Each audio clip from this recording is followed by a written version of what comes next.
Let me tell you something. If you told me a year ago that my biggest fight wouldn't be against a busted transmission or some storm rolling in from the west, but against a woman in heels with a clipboard and a color chart, well, I would have laughed in your face. But that's where life put me, standing in front of a blue gate, heart pounding, while my whole world turned upside down. And yeah, it started with the wildest thing you ever saw. A tractor barreling right through the old Harmony Acres HOA office, like it was a sandcastle in a hurricane, shattering glass, snapping wood, and leaving Bonnie Halverton, our self-appointed HOA queen, standing frozen in her power suit, jaw somewhere down by her knees, clutching a violation notice like it was her last lifeline. I was yelling, waving my arms, but it was too late. That tractor didn't stop, and in the chaos, people were screaming, filming, probably streaming it live to half of Huntsville. But here's the twist. I wasn't even driving the thing. That's right. And before you judge, let me back up a sec, because trust me, you got to hear how a can of blue paint and a stubborn streak turned my life into the kind of story people gossip about for decades. My name's Hank Rogers, and I own a 5-acre ranch just outside of Huntsville, Texas. Used to be quiet out here, just me, my dog Duke, and a lifetime of little repairs to keep my mind off missing my wife, God rest her soul. I keep to myself, help when I can, and don't go looking for trouble. But I'll tell you what, I don't stand for getting pushed around, especially on my own land. So one day, feeling like the place needed a little life, I painted my old gate this sky blue, peaceful as dusk on the prairie. Wasn't trying to make a statement, just wanted something to look at that felt right. That's all it took to start a war. First came the envelope, plain cold, no greeting, telling me my gate color violates section blah blah, and demanding I repaint or face fines. I tossed it. Didn't even live in their precious subdivision, my land's older than their rules, their fences, their whole neighborhood. But they didn't care. The next warning came from Bonnie herself, marching up like she was about to evict a possum from under her porch, shoving a clipboard in my face and telling me with all the authority of a traffic cop at rush hour that my property now fell under Harmony Acres jurisdiction. All exterior aesthetics must align, she said. Lips pursed so tight I thought she might swallow her own words. I looked around at my land, just grass cows, Duke sniffing my truck tire, and asked align with what? She just grinned. You'll be fined daily until that gate is repainted. She walked off, but not before making sure I knew she meant business. I didn't sleep much that night, thinking about my wife, about that gate, about how something so small could turn into such a big mess.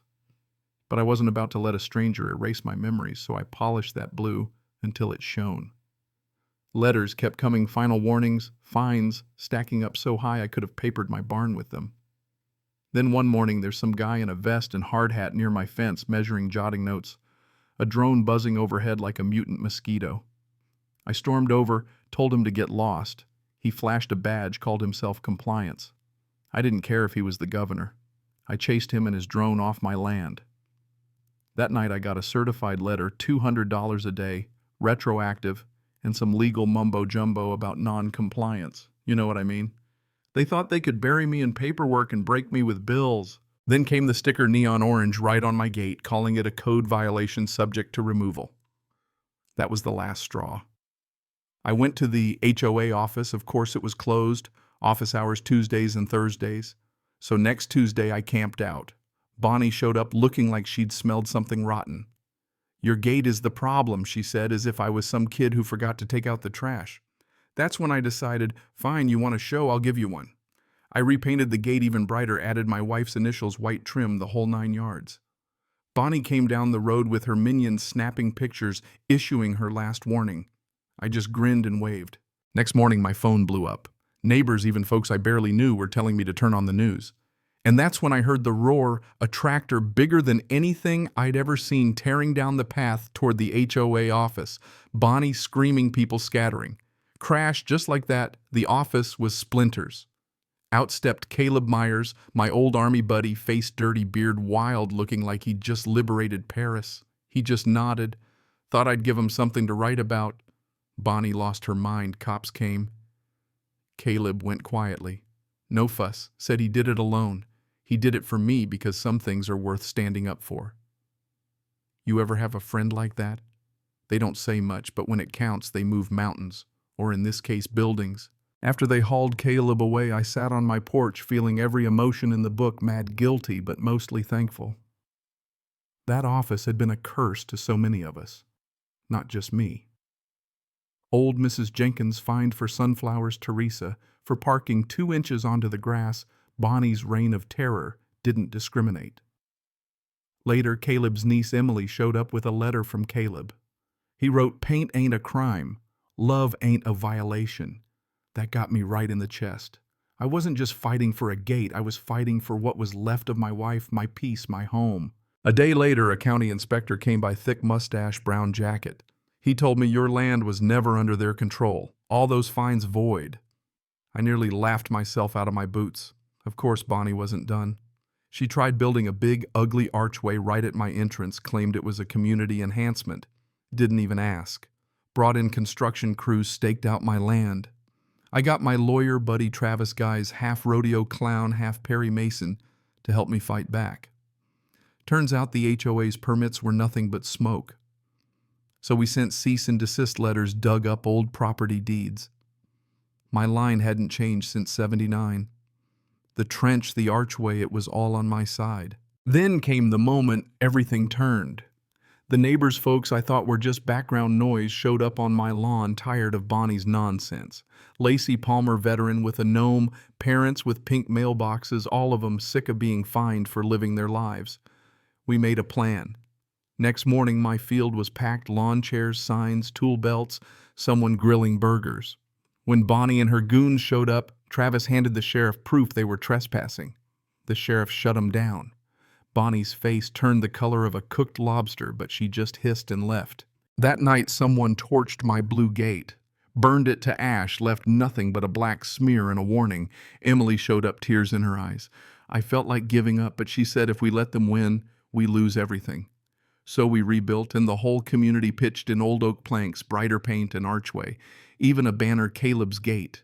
It became a symbol, but Bonnie wouldn't quit. She called lawyers, brought suits for defamation, property damage, emotional distress.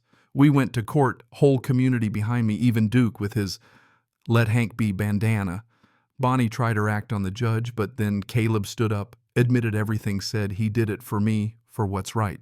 Then Emily played footage from a wildlife cam, showed Bonnie's own assistant torching the gate.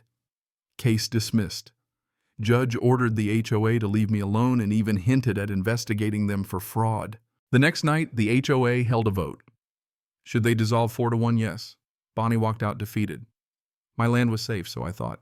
Then as the dust settled, Emily found something buried in that old trench, a safe from 1924 full of gold coins, land deeds, and get this, proof that the land was a historical site meant to be protected forever. Bonnie tried to argue, but the county shut her down. My ranch became a landmark.